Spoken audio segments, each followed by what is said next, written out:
Szanowni Państwo, drodzy przyjaciele, jest mi niezwykle miło wystąpić w projekcie, którego celem jest pamięć o bitwie o Wielką Brytanię, pamięć o niezwykłych bohaterach, o lotnikach, ale także o służbie naziemnej, o mężczyznach, o kobietach, o Polakach, Brytyjczykach i wielu innych nacjach, które walczyły niezwykle odważnie z III Rzeszą, które tak naprawdę doprowadziły do zmiany biegu historii, które zatrzymały niemieckie wojska i zwycięsko nie pozwoliły Niemcom zająć Wielkiej Brytanii.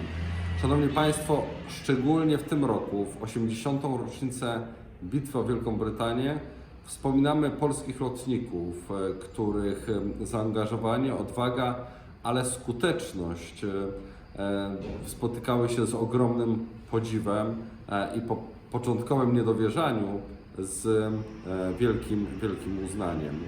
Dziś jesteśmy dumni ze wszystkich bohaterów, dzięki którym możemy cieszyć się wolnością, dzięki którym w Wielkiej Brytanii możemy się czuć jak u siebie. Tak naprawdę dziedzictwo Bitwy o Wielką Brytanię to jest dziedzictwo przyjaźni i współpracy między Polakami i Brytyjczykami. To jest to dziedzictwo, które pokazuje, że wtedy, gdy współpracujemy, to jesteśmy bardzo silni i możemy sprostać wszystkim przeszkodom, wszystkim trudnościom. Szanowni Państwo, życzę Wam wszystkiego co najlepsze i w szczególności życzę, żeby zespół Mazury, działający od wielu lat przy polskiej IMCE, nadal kontynuował tą swoją świetlaną przyszłość. Wszystkiego dobrego. The Battle of Britain began on the 10th of July 1940 and ended on the 31st of October. Almost 3,000 RAF personnel fought in the Battle of Britain with the help of other nations, including Poland. There were two Polish fighter squadrons, 302 and 303. 303 was the highest scoring squadron of the entire battle and contained the highest scoring individual pilot, who was Czech. The Poles who took part in the Battle of Britain left behind a legacy that we're proud to celebrate today. Bitwa o Anglię trwała od 10 lipca do 31 października 1940 roku. Brytyjscy, polscy oraz piloci innych narodowości brali udział w bitwie. W bitwie o Anglię brały udział dwa polskie dywizjony. Dywizjon 302 i 303. Dywizjonem, który zestrzelił najwięcej samolotów wroga, był dywizjon 303. Z dumą dziś pamiętamy o poświęceniu naszych rodaków i poniesionych ofiarach w bitwie o Anglię.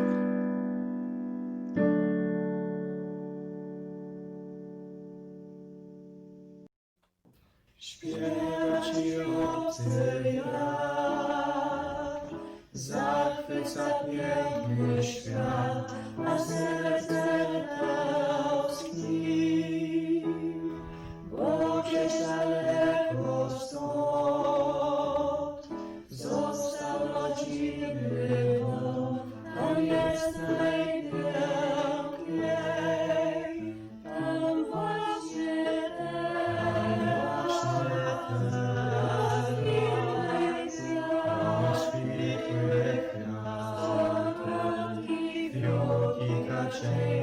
i magii, odpłacij mnie, siedem kolumny rosły kwiaty, i cała uroda jest Polska. Żeby tak jeszcze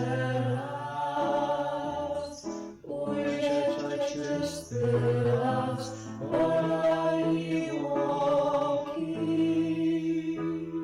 i do matczyny krok, przynieść zielony głąb, rozkwitłe boki, bo najpiękniejsze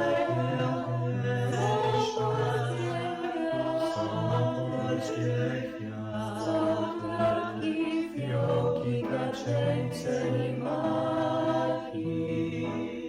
Od Polski mnie, Polski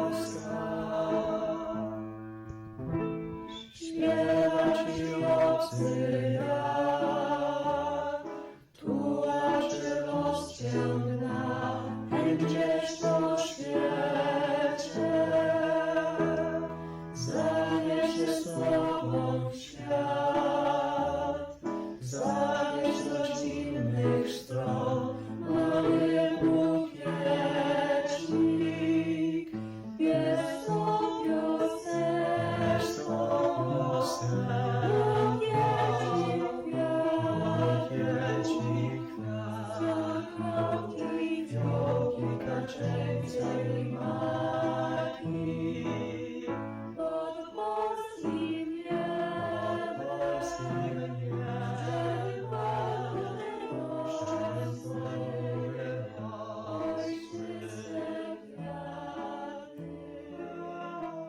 zapachu urodzie jest troska.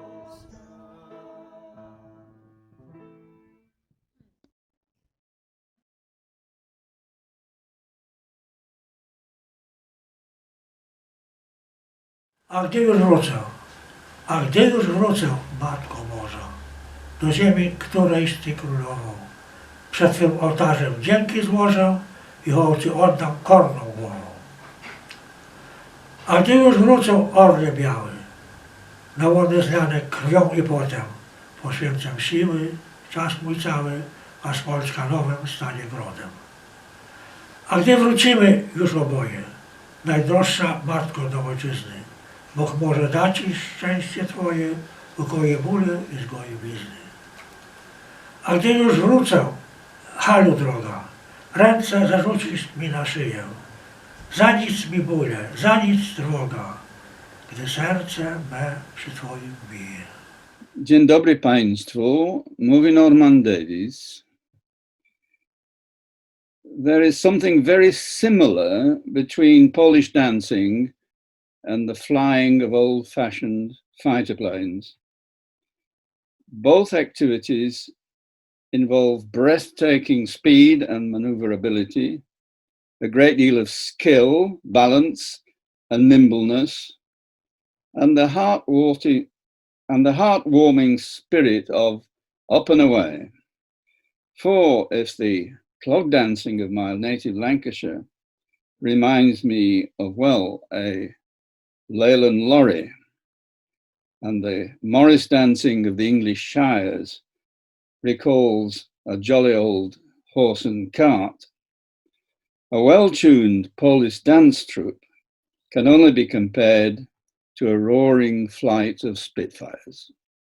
For this reason, it is most appropriate that this latest commemoration of the Battle of Britain is being presented by one of the best of Polish dance troupes, the Mazury. I have long admired the inimitable sounds, colours, rhythms and movements of Polish dances. And I greatly envy the young people who dance with such verve and enthusiasm.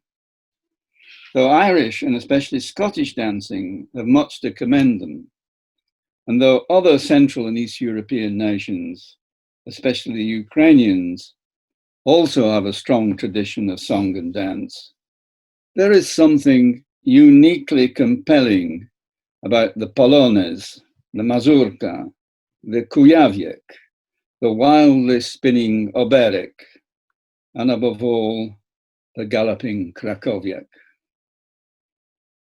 Not incidentally, the polka, which is of Czech origin.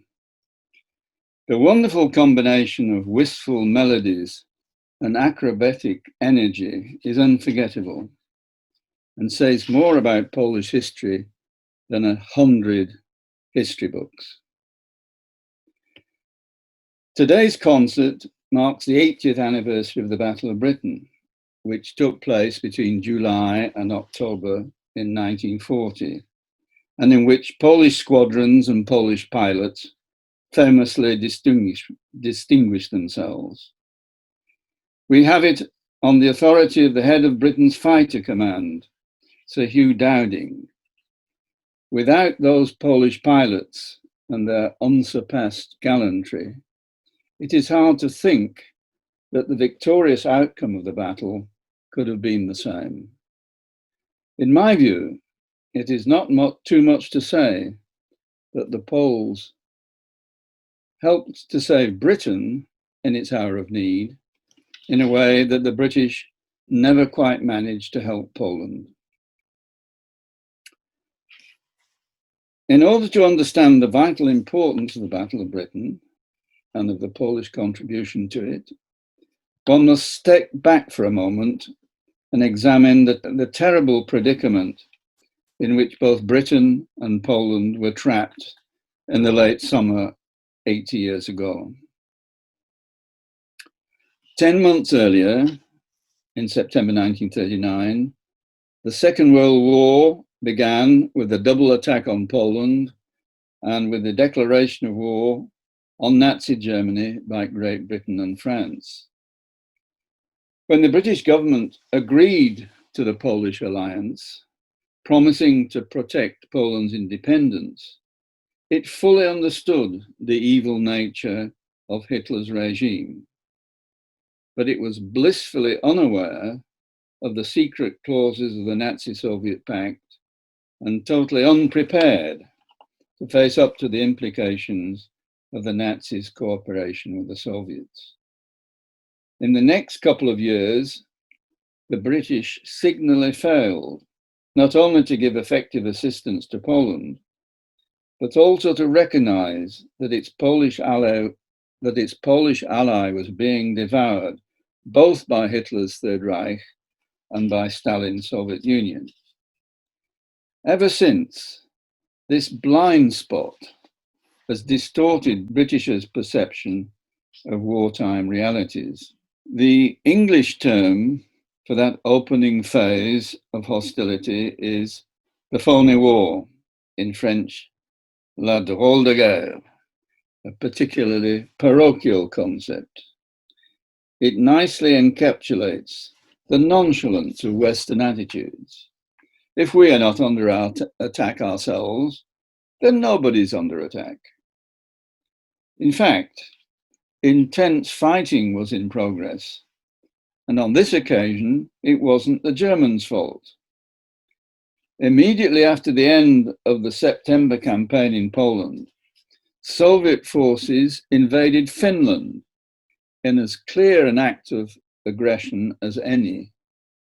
And in the Winter War of 39 to 40, the Finns defended themselves brilliantly, inflicting enormous casualties on the invaders.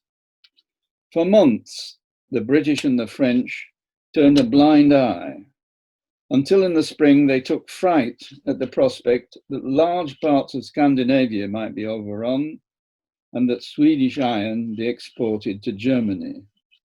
As a result, an Allied expeditionary force was sent to the Norwegian port of Narvik, where the Polish Brigada Podhalańska participated. If the Winter War had not then been diplomatically concluded, it is highly likely that the Western Allies would have come into conflict with the Soviets, but they didn't. In occupied Poland, the Nazi SS, who ran the German zone of occupation in the West, were working closely with the Soviet NKVD, who ran the Soviet zone of occupation in the East. As we now know, SS and NKVD officers held joint conferences in Zakopane to coordinate their activities. And in their schemes of pacification, the Soviet communists were even more active than the Nazis.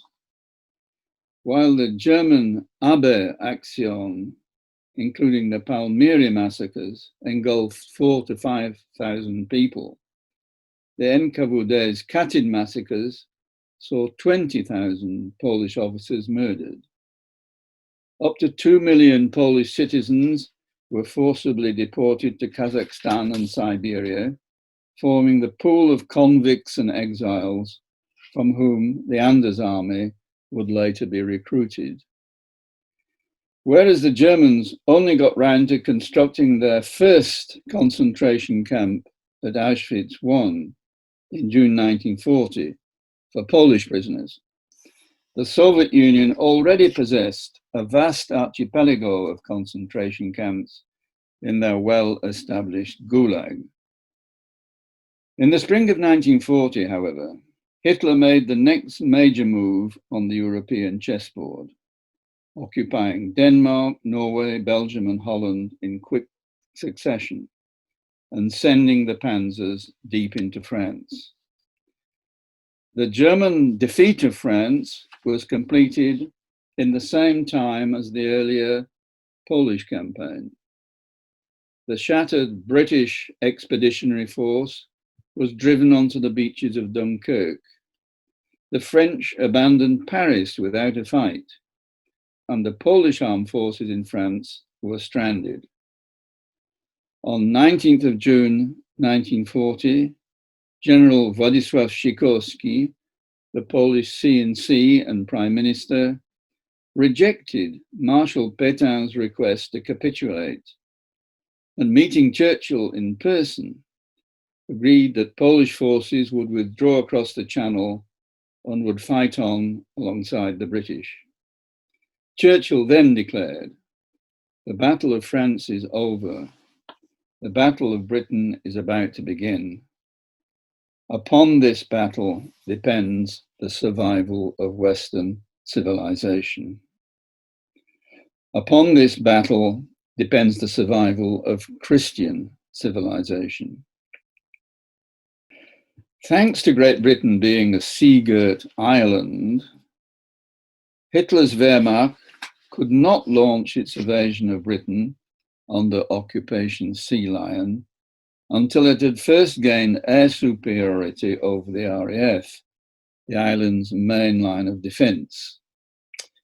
In early July, therefore, the Germans started the Luftschlacht England, the Bitwa o Anglię, using fleets of Dornier and Heinkel bombers and swarms of Messerschmitt raiders. Against them, the RAF's 40 or so fighter squadrons were arrayed. The battle was one of attrition, fought for days and weeks on end, each side aiming to stay in the ring until the other side was forced to capitulate to unsustainable losses of pilots and aircraft. According to the British myth, we stood alone at that juncture. In reality, Britain survived through the selfless assistance rendered by others. 20% of the pilots, roughly 600 out of 3,000, were non-British. The biggest foreign contingents among the few came from Poland, New Zealand, and Canada. The RAF's top ace, Sailor Malan, was a South African. The top ace of the Polish 303 squadron, Józef Franciszek, was a Czech. Most astoundingly, the two top-performing squadrons, which destroyed the most German aircraft per sortie, and which also lost the lowest percentage of their pilots, were both Polish. Division 302 Poznań and 303 Kościuszko. Their performance was critical to the final outcome. After a shaky start, British aircraft production withstood the test, building more Hurricanes and Spitfires than were being lost. But the RAF's pilot training scheme was stretched to the limit. In September, when the Polish squadrons arrived, the British command was obliged to send undertrained, inexperienced pilots into combat and saw them suffer a horrendous casualty rate. The margin of victory was very narrow. If the Polish squadrons had been absent or less experienced, it is entirely possible that the British would have been forced to capitulate before the Germans did. Most of those Polish airmen landed in England in June to July 1940, having already fought in the campaigns in Poland and France. They were reorganized into their new squadrons at an airbase in my part of the world, in Blackpool, and deployed at Northolt Field in West London in August. After some provisional sorties, they went into action on the 31st, flying day by day through the next 2 months, until the Luftwaffe threw in the towel by calling off their operations on 31st of October. At the height of the battle, on 15th of September, now celebrated as Battle of Britain Day, they claimed 15 kills. Arguably, they knew how to fly because earlier they had learned to dance. They are remembered at the Polish Airmen's Memorial alongside the A40 at Northolt. Their presence in West London gave rise to the substantial Polish community which thrives to this day in Ealing, not least on Gunnersbury Avenue. 3 whole generations have passed since 1940, when I was a toddler learning to walk. One of my earliest memories is being held in my father's arms to watch the night sky lit up by the flames of the German Blitz on Manchester. Looking now at pictures of the Mazury troop in all their finery, I wonder how many of them are the grandsons and granddaughters, or even the great-grandchildren of those superlative Polish airmen. One thing is certain, by dancing together, the Mazury follow a fine tradition, showing that human life can be both harmonious and enjoyable. And they remind us of the time when good triumphed over evil and victory was gained through friendship, sacrifice, and a sound Anglo-Polish alliance. Thank you. Dziękuję.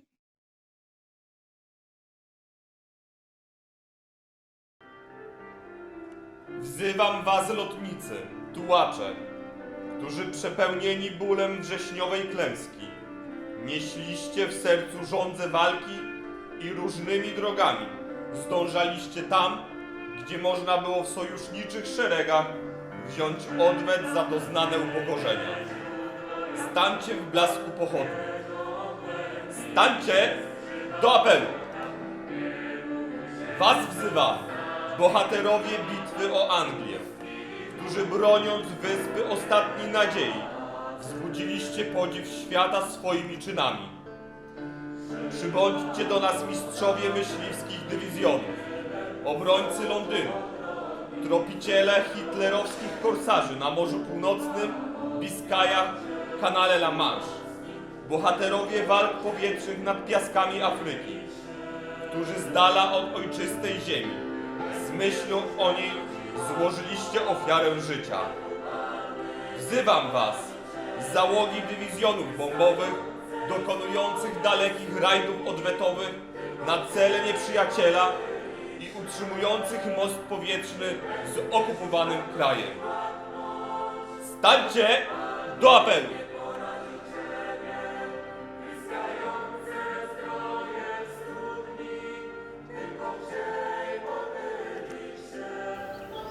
We will remember them.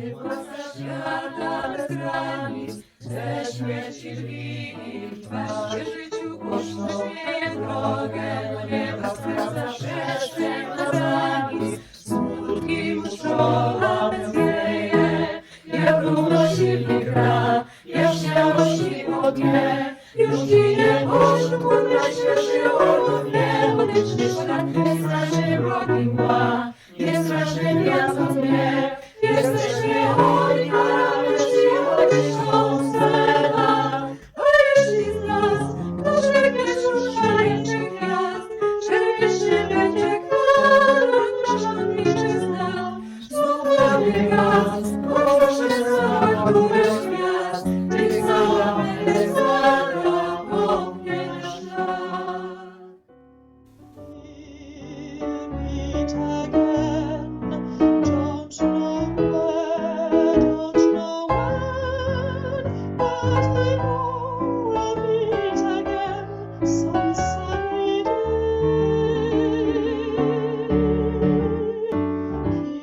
Smiling through